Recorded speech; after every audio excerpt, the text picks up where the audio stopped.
Namaste. I hope you are all fine at home. Now, let us see accounting standard 14. Accounting standard 14 speaks about amalgamation of companies. Accounting for amalgamation is applicable for the accounting periods commencing on or after April 1st, 2007 after considering companies. Amendment Rules 2016 GSR, that is General Statutory Rules 364 E dated 30th March 2016, read with ICAI, that is the Institute of Chartered Accountants of India.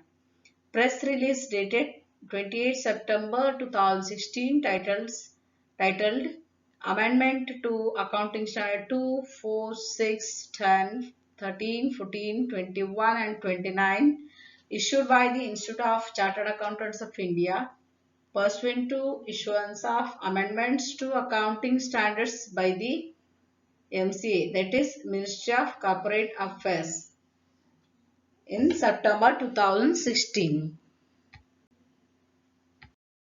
Now we'll see the accounting standard 14, what it speaks about accounting for amalgamation. This accounting standard includes paragraphs set in bold, italic type and plain type which have equal authority. Paragraphs in bold, italic type indicate the main principles. This accounting standard should be read in the context of the general instruction contained in part A of the annexure to the notification. In this first comes the introduction.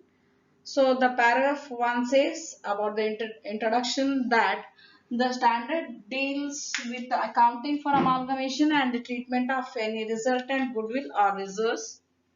This standard is directed principally to companies, although some of its requirements also apply to financial statement of other enterprise. Further, in the second paragraph, the standard does not deal with the cases of acquisition which arises when there is a purchase by one company of the whole or part of the shares or the whole or part of the assets of another company in consideration for payment in cash or by issue of shares or other securities in the acquiring company or partly in one form and partly in the other. The distinguishing feature of an acquisition is that the acquired company is not dissolved and its a separate entity continues to exist. Then next,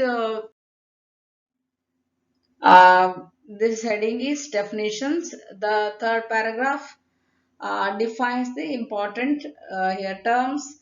In that point, here point number A comes amalgamation means an amalgamation pursuant to the provisions of the Companies Act 2013 or any other statute which may be applicable to companies and includes merger. And point number in the in the paragraph 3 only, point number B says transfer company means the company which is amalgamated into another company. Here again in the point of C says transferee company means the company into which a transferor company is amalgamated. And D says reserve. It means the portion of earnings, receipts or other surplus of an enterprise, whether capital or revenue, appropriated by the management for a general or a specific purpose other than a provision for depreciation or diminution in the value of assets or for unknown liability. And point E says amalgamation in the nature of merger is an amalgamation which satisfies the important conditions like All the assets and liabilities of the transferor company become, after amalgamation, the assets and liabilities of the transferee company. Shareholders holding not less than 90% of the face value of the equity shares of the transfer company um, become equity shareholders of the transferee company by the virtue of the amalgamation. Then third sub point says the consideration for the amalgamation receivable by those equity shareholders of the transferor company who agree to become equity shareholders of the transferee company is discharged by the transferee company wholly by the issue of equity shares in the transferee company, except that cash may be paid in respect of any here fractional shares. Then further it says the business of the transfer company is intended to be carried on after the amalgamation by the transferee company. Then no adjustment is intended to be made to the book values of the assets and liabilities of the transferor company when they are incorporated in the financial statement of the transferee company, except to ensure uniformity of accounting policies. Then again it says amalgamation in the nature of purchase is an amalgamation which does not satisfy any one or more of the conditions specified in subparagraph. Here already we discussed it. The consideration for the amalgamation means the aggregate of the shares and other securities issued and the payment made in the form of cash or other assets by the transferee company to the shareholders of the transfer company. Then here fair value is the amount for which an asset could be exchanged between the knowledgeable willing buyer and knowledgeable willing seller in an arm's length transaction. Here, pooling of interests is a method of accounting for amalgamations, the object of which is to account for the amalgamation as if the separate businesses of the amalgamating companies were intended to be continued by the transferee company. Accordingly, only minimal changes are made in aggregating the individual financial statement of the amalgamating companies. Then here, the fourth point it says, here types of amalgamation, explanation it gives, what are the different types of amalgamations. Fourth point in this it says, fourth paragraph, in generally speaking, amalgamation fall into two broad categories. In the first category are those amalgamation where there is a genuine pooling not merely of the assets and liabilities of the amalgamating companies but also of the shareholders' interest and of the businesses of these companies. Such amalgamations such which are in the nature of merger and accounting treatment of such amalgamations should ensure that the resultant figures of assets, liabilities, capital and reserves more or less represent the sum of the relevant figures of the amalgamating companies. The second category are those amalgamations which are in effect a mode by which one company acquires another company, and as a consequence the shareholders of the company which is acquired normally do not continue to have the proportionate share in the equity of the combined company, or the business of the company which is acquired is not intended to be continued. Such amalgamations are amalgamations in the nature of purchase. Fifth paragraph says an amalgamation is classified as an amalgamation in the nature of merger when all the conditions listed in paragraph 3e are satisfied. There are, however, differing views regarding the nature of any further conditions that may apply. Some believe that in addition to an exchange of equity shares, it is necessary that the shareholders of the transferor company obtain a substantial share in the transferee company, even to the extent that it should not be possible to identify any one party as dominant therein. This belief is based in part on the view that the exchange of control of one company for an insignificant share in a larger company does not amount to a mutual sharing of risk and benefits. Sixth paragraph says others believe that the substance of an amalgamation in the nature of merger is evidenced by meeting certain criteria regarding the relationship of the parties, such as the former independence of the amalgamating companies, the manner of their amalgamation, the absence of planned transactions that would undermine the effect of the amalgamation, and the continuing participation by the management of the transferor company in the management of the transferee company after the amalgamation. Now let us see methods of accounting for amalgamations. Here paragraph 7th says there are two main methods of accounting for amalgamation. In the here point number A says the pooling interest method, and B is the purchase method. In the paragraph 8, the use of the pooling of interest method is confined to circumstances which meet the criteria referred to in paragraph 3 for an amalgamation in the nature of merger. In the ninth paragraph, the object of the purchase method is to account for the amalgamation by applying the same principles as are applied in the normal purchase of assets. This method is used in accounting for amalgamation in the nature of purchase. In the paragraph 10th, under the pooling of interest method, the assets, liabilities, and reserves of the transfer company are recorded by the transferee company at their existing carrying amounts. Then 11th paragraph says if at the time of the amalgamation, the transferor and the transferee companies have conflicting accounting policies, a uniform set of accounting policies is adopted following the amalgamation. The effects on the financial statement of any changes in accounting policies are reported in accordance with Accounting Standard 5. Net profit or loss for the period, prior period items, and changes in accounting policies. The paragraph 12 says, under the purchase method, the transferee company accounts for the amalgamation either by incorporating the assets and liabilities at their existing carrying amounts or by allocating the consideration to individual identifiable assets and liabilities of the transferor company on the basis of their fair values at the date of amalgamation. The identifiable assets and liabilities may include assets and liabilities not recorded in the financial statements of the transferor company.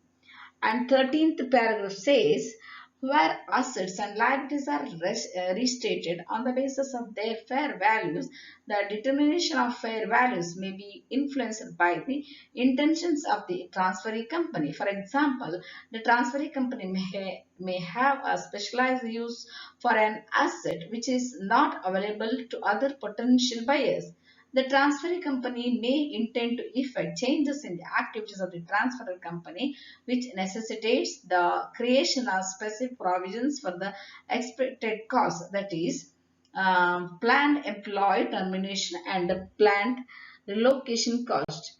Now, I'll see the next one is about consideration. A 14th paragraph says the consideration for the amalgamation may consist of securities, cash, or other assets. In determining the value of the consideration, an assessment is made of the fair value of its elements. A variety of techniques is applied in arriving at fair value. For example, when the consideration includes securities, the value fixed by the statutory authorities may be taken to be the fair value. In case of other assets, the fair value may be determined by reference to the market value of the assets given up. Where the market value of the assets given up cannot be reliably assessed, such assets may be valued at their respective net book values. Again, 14th paragraph says many amalgamation recognize that adjustments may have to be made to the consideration in the light of one or more future events. When the additional payment is probable and can reasonably be estimated at the date of amalgamation, it is included in in the calculation of the consideration. In all other cases, the adjustment is recognized as soon as the amount is determinable. Then next point is here about treatment of reserves on amalgamation. 16th paragraph says if the amalgamation is an amalgamation in the nature of purchase, the identity of the reserves is preserved and they appear in the financial statement of the transferring company in the same form in which they appeared in the financial statement of the transfer company. Thus, for example, the general reserve of the transfer company becomes the general reserve of the transferring company. The capital reserve of the transfer company becomes the capital reserve of the transferee company. And the revaluation reserve of the transfer company becomes the revaluation reserve of the transferee company. As a result of preserving the identity, reserves which are available for distribution as dividend before the amalgamation would also be available for distribution as dividend after the amalgamation. The difference between the amount recorded as share capital issued and the amount of share capital of the transfer company is adjusted is reserves in the financial statement of the transferee company.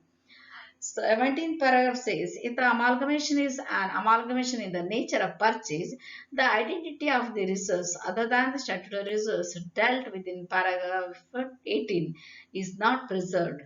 The amount of the consideration is deducted from the value of the net asset of the transfer company acquired by the transferee company.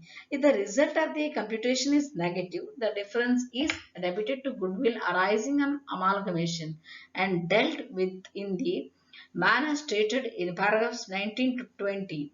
If the result of the computation is positive, the difference is credited to capital reserve. And 18th paragraph says that certain reserves may have been created by the transfer company pursuant to the requirements of or to avail of the benefits under the Income Tax Act 1961.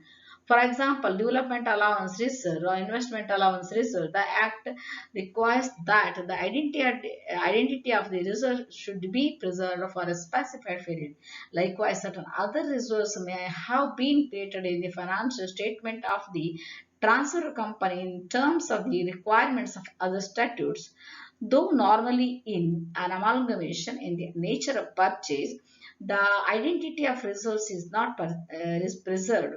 An exception is made in respect of reserves of the aforesaid nature, and such reserves retain their identity in the financial statement of the transferee company in the same form in which they appeared in the financial statement of the transfer company, so long as their identity is required to be maintained to comply with the relevant statute.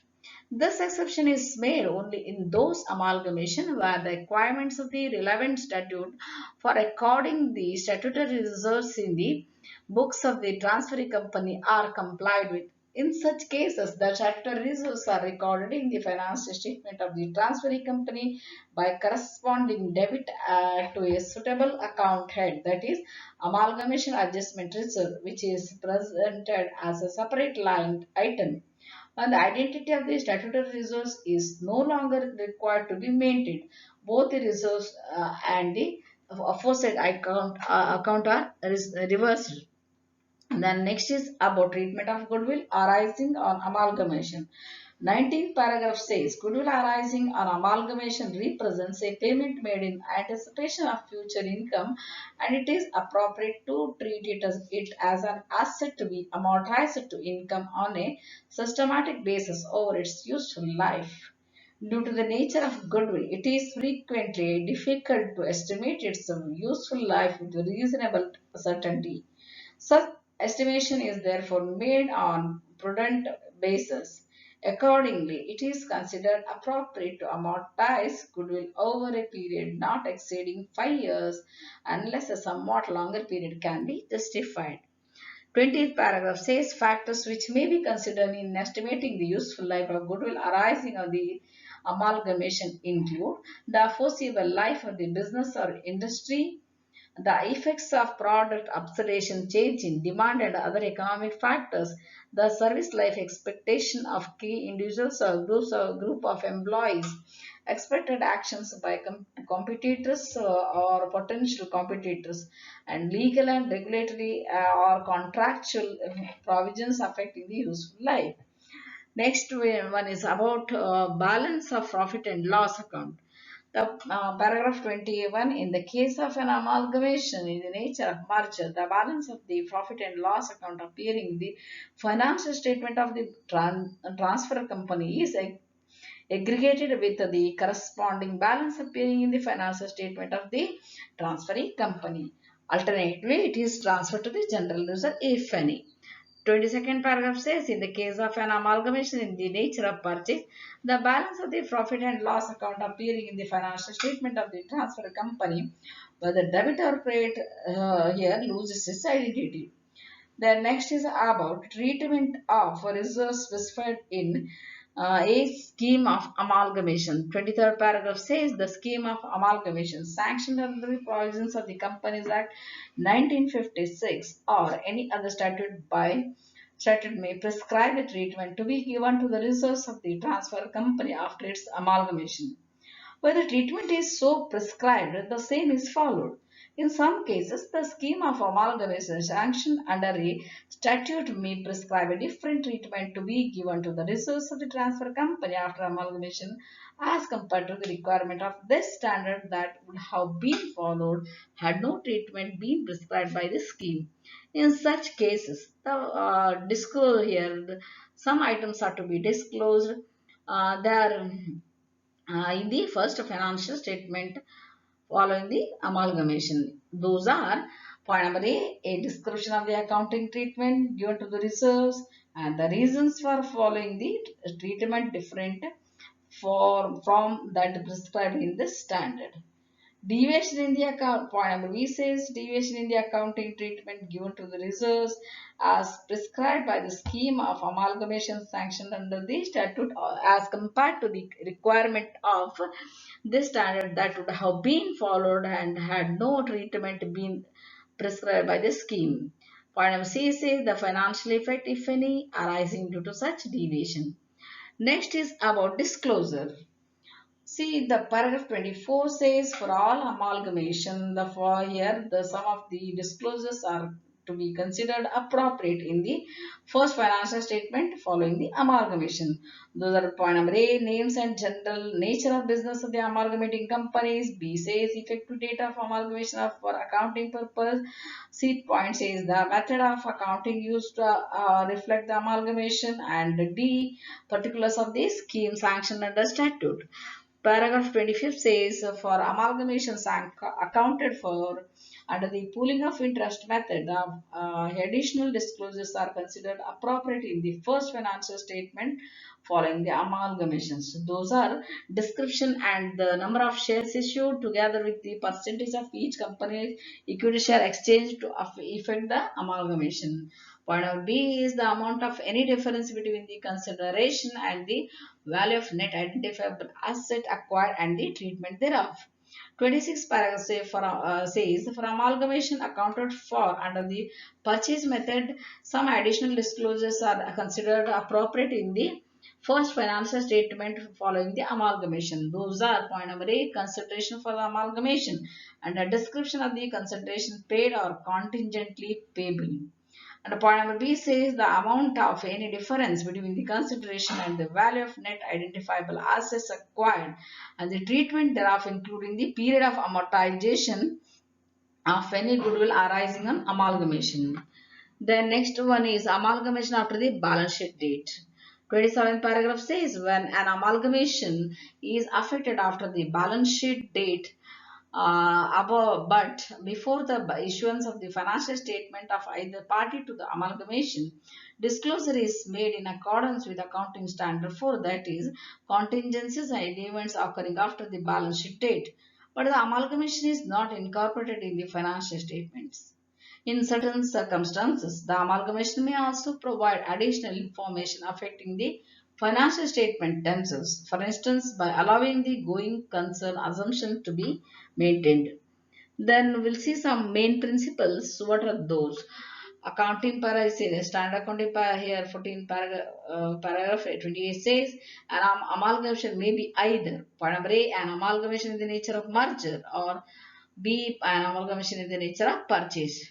29th point, paragraph says an amalgamation should be considered to be an amalgamation in the nature of merger when all the here conditions here specified are satisfied. Those conditions include point number one, all the assets and liabilities of the transferor company become, after the amalgamation, the assets and liabilities of the transferring company. Then point number two says shareholders holding not less than 90% of the face value of the equity shares of the transfer company here become equity shareholders of the transferring company by virtue of the amalgamation. Third point says the consideration for the amalgamation receivable by those equity shareholders of the transfer company who agree to become equity shareholders of the transferring company is discharged by the transferring company wholly by the issue of equity shares in the transferring company, except that cash may be paid in respect of any fraction of the shares. Point number four says the business of the transfer company is intended to be carried on after the amalgamation by the transferee company. Then fifth point is no adjustment is intended to be made to the book value of the assets and liabilities of the transferor company when they are incorporated in the financial statement of the transferee company, except to ensure uniformity of accounting policies. Then 30th paragraph says an amalgamation should be considered to be an amalgamation in the nature of purchase when any one or more of the conditions specified in paragraph 29 is not satisfied. Paragraph 31st says when an amalgamation is considered to be an amalgamation in the nature of merger, it should be accounted for under the pooling of interest method described in paragraph 33rd to 35th. 32nd paragraph says when an amalgamation is considered to be an amalgamation in the nature of purchase, it should be accounted for under the purchase method described in the paragraph 36 to 39th. The pooling of interest method here refers to, according to 33 paragraph, in preparing the transferee company's financial statement, the assets, liabilities, and reserves of the transfer company should be recorded at their existing carrying amounts and in the same form as at the date of amalgamation. The balance sheet of the profit and loss account of the transfer company should be aggregated with the corresponding balance of the transferee company or transfer to the general reserve, if any.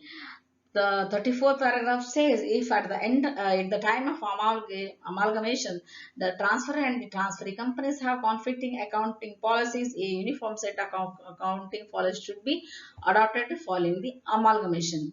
The effect on the financial statement of any changes in accounting policy should be reported in accordance with accounting standards. 5. Net profit or net loss for the period, prior period items and changes in accounting policies.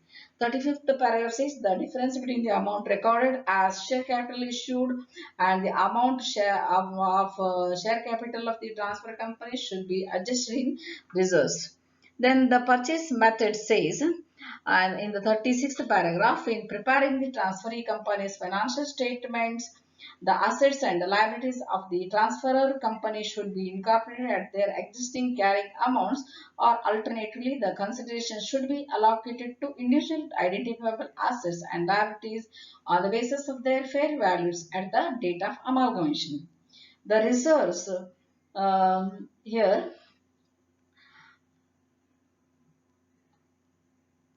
the reserves here whether capital or revenue arising on revaluation of the transfer company other than the statutory reserves should not be included in the financial statement of the transferring company except as stated in paragraph 39. Paragraph 37 says any excess of the amount of the consideration over the value of the net assets of the transfer company acquired by the transferring company should be recognized in transferring company's financial statement as goodwill arising on amalgamation. If the amount of the consideration is lower than the value of the net assets acquired, the difference should be treated as capital reserve. And 38th paragraph says the goodwill arising on amalgamation should be amortized to income on a systematic basis or its useful life. The amortization period should not exceed 5 years unless a somewhat longer period can be justified. 39 paragraph says where the requirements of the relevant statute for recording the statutory reserves in the books of the transferee company are complied with. Statutory reserves for the transfer company should be recorded in the financial statement of the transferee company. The corresponding debit should be given to a suitable accounting head. There is amalgamation adjustment reserve, which should be presented as a separate line item. When the identity of the statutory reserves is no longer required to be maintained, both the reserves and the aforesaid account should be reversed. Then last one is about the common procedures. 40th paragraph says the consideration for the amalgamation should include any non-cash element at fair value. In case of issues of securities, the value fixed by the statutory authorities may be taken to be the fair value. In case of other assets, the fair value may be determined by reference to the market value of the assets given up. But the market value of the assets given up cannot be reliably assessed. Such assets may be valued at their respective net book values. 41st paragraph says where the scheme of amalgamation provides for an adjustment to the consideration contingent on one or more future events, the amount of the additional payment should be included in the consideration if payment is probable and a reasonable estimate of the amount can be made. In all other cases, the adjustment should be recognized as soon as the amount is determinable. So now let's have to see treatment of reserve specified in a scheme amalgamation. 42nd paragraph says where the scheme of amalgamation sanctioned under statute prescribes the treatment to be given to the reserves of the transfer company after amalgamation, the same should be followed. Where the scheme of amalgamation sanctioned under the statute prescribes a different treatment to be given to the reserves of the transfer company after amalgamation as compared to the requirements of this standard that should have been followed had no treatment been prescribed by the scheme. Some disclosures should be made in the first financial statement following the amalgamation. Point number A says a disclosure is a description of the accounting treatment given to the reserves and the reasons for following the treatment different from that described in the standard. Deviation in the accounting treatment given to the reserves as prescribed by the scheme of amalgamation sanctioned under the statute as compared to the requirement of this standard that would have been followed and no treatment been prescribed by the scheme, and the financial effect if any arising due to this such deviation. Then disclosures should be 40 here. Third says for all amalgamations, some disclosures should be made in the first financial statements following the amalgamation. Those are names and general nature of the business of the amalgamating companies, effective date of amalgamation for accounting purpose, the method of accounting used to reflect the amalgamation, and particulars of the scheme sanctioned under statute. 44th paragraph says for amalgamation accounted for under the pooling of interest method, the additional disclosure should be made in the first financial statement following the amalgamation. Those here disclosures are description and number of shares issued together with the percentage of each company's equity shares exchanged to effect the amalgamation. And point number B is the amount of any difference between the consideration and the value of net identifier asset acquired and the treatment thereof.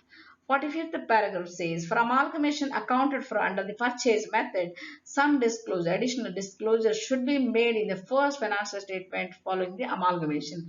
Those are point number A, it is consideration for the amalgamation and the description of the consideration paid or contingently payable, and the amount of any difference between the consideration and the value of net identifiable asset acquired and the treatment thereof, including the period of amortization of any goodwill arising on amalgamation. Then amalgamation after balance sheet date. What should be done? 46th paragraph says when an amalgamation is effected after the balance sheet date but before the issuance of the financial statement of either party to the amalgamation, disclosure should be made in accordance with the four contingencies and events occurring after the balance sheet date, but the amalgamation should not be incorporated in the financial statement. In certain circumstances, the amalgamation may also provide here additional information affecting the financial statement themselves. For instance, by allowing the going concern assumption to be maintained. Okay, this is about accounting standard 14. It is as per the law. So we have discussed accounting standard 14 here. Other problems and all this will solve in the next period. Until then, take care of yourself. Thank you, one and all.